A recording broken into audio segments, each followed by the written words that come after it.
Hello, everyone. This is Jeff at Mississippi in the Civil War.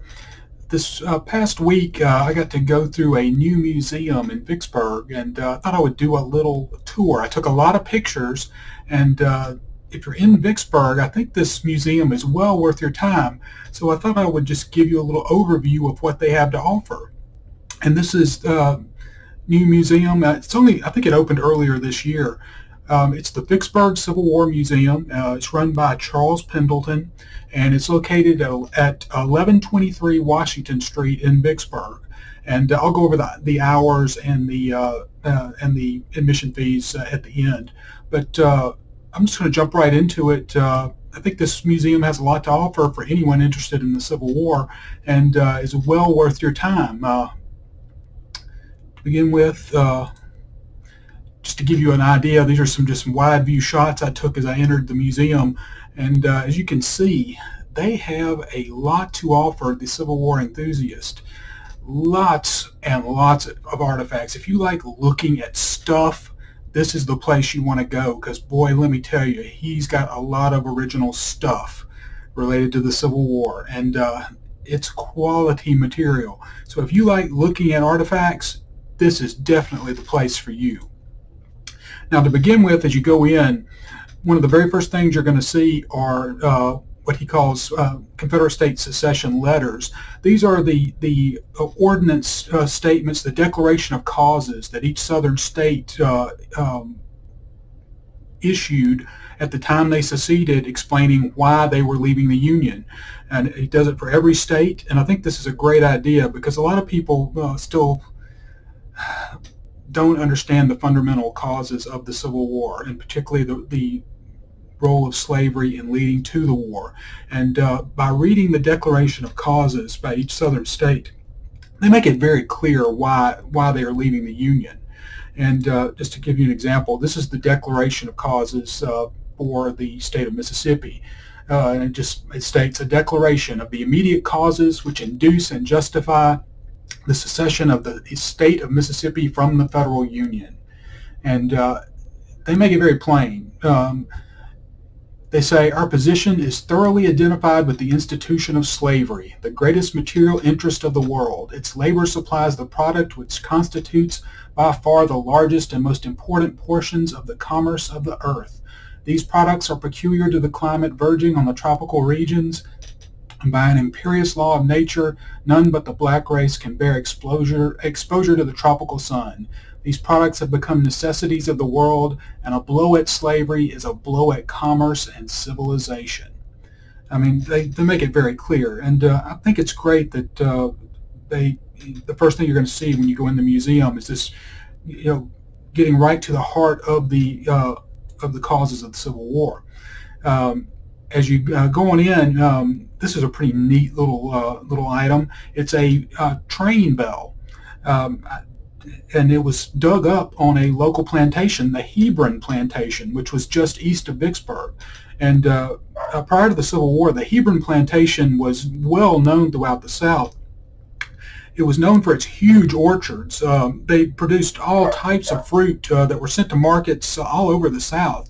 In fact, here's an advertisement for a fruit seller in New Orleans named Anthony Estrado, and he is publicizing the fact that he offered fruit from the Hebron orchards. In fact, he says, Anthony Estrado, 16 Royal and 18 Canal Street, respectfully informs his friends and all others that he has engaged the whole of Colonel Hebron's orchard and 6 or 7 others in the vicinity of Vicksburg, from which he will sell by the million, thousand, box, barrel, or dozen, and he will deliver to all parts of the city, peaches, pears, apples, oranges, melons, and everything in that line.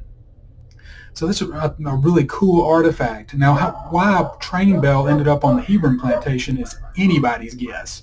But it was not found alone. In fact, it was found with several other artifacts. It was found with over 70 Civil War mini balls. And if you can see this little bottle down in the bottom of the picture, this wine bottle was in there as well, inside or up under the bell, And according to the gentleman that found it, a relic hunter named Bob Bankston, there was a note actually in the wine bottle. Unfortunately, because of seepage from water and just the decay over the years, the note was not readable, which that's a real shame, because I would love to know what that note must have said. Because you've got a train bell, you've got 70-something mini balls, and then you've got a wine bottle with a note. Boy, there's a story there somewhere. I wish I knew what it was. But still, just great artifacts with a great story. This is the little sign that goes with the train bell and the mini balls and the wine.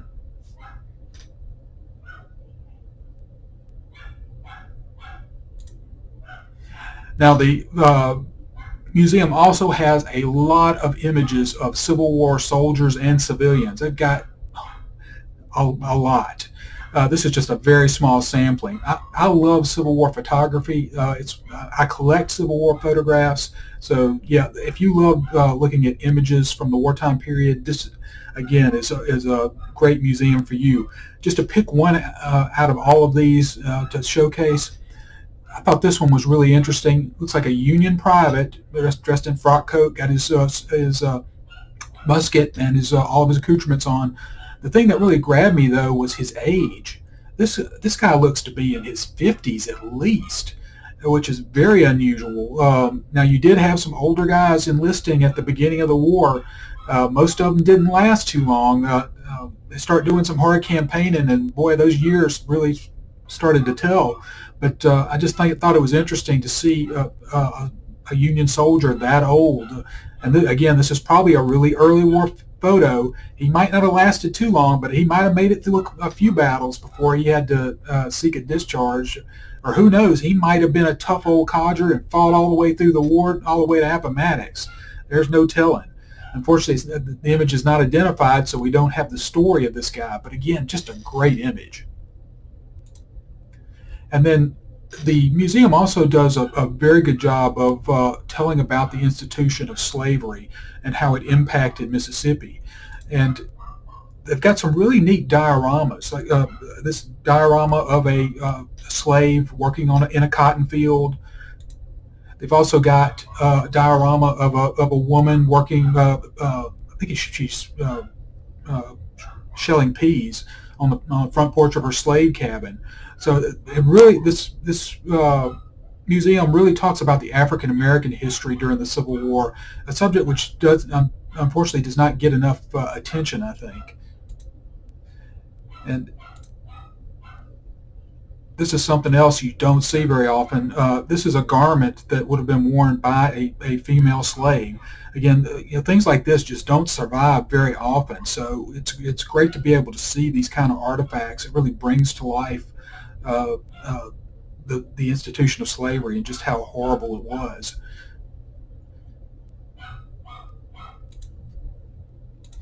And then if you want to see uniforms, he's got uniforms. This is an original mounted services jacket for a Union soldier that served in the cavalry, along with his regulation saber. He also mounted services artillery jacket. Then a Union officer's frock coat. This would have been I believe, an infantry officer. So if you want to look at uniforms, he's got those as well. And then one of the really cool things is he's got a lot of artifacts you just don't see that often, like all of these coffee cups and boilers and improvised mess kits and frying pans and the utensils for eating. This is the kind of stuff you see them in books, at least I have, but actually getting to see them up close and personal, it really helps you get into the mindset of the soldiers and see what life must have been like for them, marching and fighting and just having to make do with very limited amounts of equipment and making the most out of what you had. And then he's also got a lot of the common things that a soldier would have carried with him. The gaming pieces, a little housewife that would have been a sewing kit that he could have used to repair his clothing, clothespins, needles, collapsible cup, fork and knife combo, pocket knives, just the everyday, utilitarian items a soldier would have carried with them that made such a difference in being able to survive out on the campaign. Here's more items like that: razors, lice combs. You want to think about it, but lice were a terrible problem for Civil War soldiers. They spent a lot of time trying to rid themselves of lice, and so lice combs, that's something that would have been indispensable. Shoe shine brush, camp mirrors, just all kinds of cool little stuff that you just don't see very often. So it's really great to be able to see these tangible reminders of what life was like for the soldiers. And then musical instruments. Every regiment had its drummers that played a very important role in helping to guide the movements of the unit. And I've always really admired the drummers, because most of them were very young men. In fact, a lot of them were in fact boys. And going to war when you're a teenager is just blows the mind. But yeah, he's got all kinds of the items used by every type of soldier, and I really like these drums. They were pretty cool. And then he's got things like, again, a utilitarian item that you would have seen quite often: inkwells. You find these quite often in Union and Confederate camps because they were so ubiquitous. Everybody needed ink and they needed a pen. In fact, here's my own. I dug this out of a Union camp in Vicksburg, and you can see this is called an umbrella inkwell because of the shape. You can see there are several examples, in fact a bunch of examples there that he's got on display in the museum. But just a ubiquitous item you would have seen everywhere because everybody used them. And then this was a really cool item. This was a wartime regulation bugle that was dug from a camp in Tennessee, and it was found in pieces. It was very thin sheet brass, and over the years it had deteriorated and just broken up into pieces, and someone painstakingly put this thing back together. No telling how long it took, but it's incredible they were able to take these little pieces of metal and somehow put them back into its original form. It's just amazing. And then this is a state of New York belt buckle. It's got bayonet holes in it where someone did a little bayonet practice on it. Now this was probably done by a bored soldier. It was probably not done in combat. Bayonet wounds during the Civil War were very uncommon. It was rare that the two sides got close enough to use bayonets. So it was probably done by a bored soldier just playing around, but still just a very cool item. And again, get you into that mindset. I can just imagine a bored soldier sitting around, hey, let's do something. And hey, I've got a belt buckle. Let's see if we can penetrate it with a bayonet. And that's the kind of crazy things, young men will do when they've got too much time on their hands. And then here's more examples. These are Confederate belt buckles and also some Union complete buckles and belts. See a lot of the utilitarian Confederate Georgia frame buckles. Not as fancy as a nice CS buckle, but a lot more common because they were much simpler to make. And for the Confederacy, with a very limited manufacturing base, simple was better. So they turned out thousands of these frame buckles, as relic hunters can attest, because you find a lot of them in Confederate camps. And then canteens. You've got a lot of Union issue bullseye and smooth side canteens. Again, a very common item, but one just about every soldier would have had because you needed water on the march, and these guys, their canteens would have been one of their most useful items. So every soldier had his canteen and kept it close because you didn't want to lose your only source of water.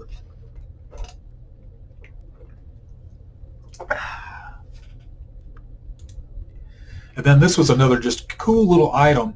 It's a U.S. cavalry bit boss, and it was apparently lost during the war, and a root grew up through it. And the relic hunter that found it was smart enough to just cut off the root and leave it intact, entangled in the bit, which is just a really cool little artifact. I really like that. And then this was just a little diorama that was on display in the museum. I'm not even sure which battle this is supposed to portray, but it's a nicely done little diorama. I thought it was pretty cool. And then he also has a number of Vicksburg-related items, like this Confederate drum canteen that belonged to a Confederate soldier named F.C. Morrison. And you can see his name carved in it along with Vicksburg, Mississippi, which is just really cool. I love identified items. I mean, it really, when you can put a story to an item that really makes it more interesting, and I really like that. And then if you like artillery, he's got a lot of artillery shells. This cannon is a reproduction, but the artillery shells behind it are very much real. And there's a lot of them. There's a lot of ordnance thrown into Vicksburg during the war, and he's got quite a bit of it on display here. So if you like artillery, you're going to like this museum. And then any Civil War buff has got to be interested in weapons. And let me tell you, he's got a lot of them here. This was a particular favorite of mine because it's identified to a Michigan soldier and has even got some of his reunion ribbons attached to the case. But this is a Pettingill revolver and even has a picture of the soldier that owned it. And I just love things like that. I love seeing identified artifacts that, so it's got a history to it. It makes it, just so much more interesting. And then, again, more cased revolvers. And I can't tell you, you don't see a lot of cased revolvers these days. These things are not common. And when you do find them, they are expensive. But it's really neat to be able to see so many in one place. And then just about any type of firearm you can think of that was used during the Civil War, he's got one on display. So if you want to see a lot of different types of weapons, and not all of them are military, there's a lot of civilian weapons too from the time period. And it's not uncommon at all to see, particularly in early war pictures, soldiers posing proudly with little, single-shot derringers like these. They may have taken them to war. They may have been a photographer's prop, but you do see quite a number of them in very early war photographs. And here's another really rare couple of guns. A couple of these pistols and these two civilian hunting rifles were made by Lewis Hoffman, and this is Hoffman. He was a hardware store owner and gunsmith in Vicksburg, and he made his own weapons, and they are very rare and very collectible today. And he's got two of the rifles and two of Hoffman's pistols, and also several of the holsters he made. Again, these are things I've read about before, but seeing them in person, you just don't see these very often because they're so rare. And it's really cool to see something like this back in Vicksburg. Hoffman, after the siege of Vicksburg ended, actually repaired sidearms, small arms for the Union Army. And then after the war, he became an even more successful businessman, owned an entire block of buildings in Vicksburg that was known as the Hoffman Block, had a huge hardware store in Vicksburg and gun shop. Very well-known citizen. And then he's got a lot of the main firearms used during the war. Cavalry carbines, infantry weapons, you name it. Here's some more bullets. He's got bullets, fuses, you name it, he's got it. And just to end this little tour, I would just say if you're in Vicksburg and you like Civil War relics, I would highly recommend going to the Vicksburg Civil War Museum. Their hours are Monday through Saturday, 10 to 6, and they're open on Sundays from 12 to 5. Admission is $7 for adults, $3.50 for those 12 and under. Anyone under 6 is free, and it's well worth your time. I highly recommend it. If you have any questions, just let me know. And I was not, I don't know Charles Pendleton. I met him for the first time at when I went through the museum this past week. Very nice gentleman. I enjoyed talking with him. But these are the kind of museums I really think people ought to patronize, because I would like to see this guy succeed. He's really worked hard to build a nice museum with a lot of really quality artifacts, and I hope he gets the business he deserves.